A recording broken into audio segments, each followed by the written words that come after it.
So as we discussed in a previous lesson, Moses knows that he is not going to be allowed to enter into the promised land. In this week's Torah portion, God allows Moses to view the promised land from the top of Mountain Avarim. Then Moses learns that death is imminent. He knows he's going to die soon. And then in Numbers 27:13, God says to Moses, "When you have seen it, you too shall be gathered to your kin, just as your brother Aaron was." And I believe that this is God telling Moses that it is almost time for him to die and to be with his brother Aaron and his sister Miriam. But before Moses goes up the mountain, he expresses concern as to who will lead the Israelites after he is gone.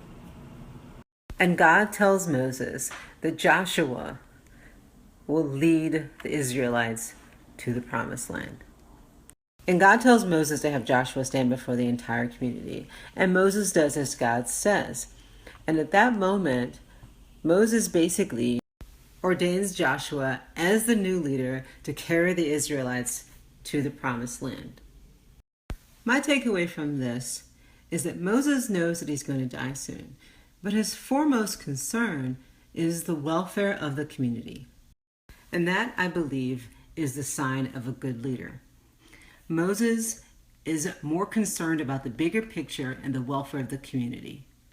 All right, that's all I got for today. Thanks for watching, and come back on Shabbat and we'll do it again.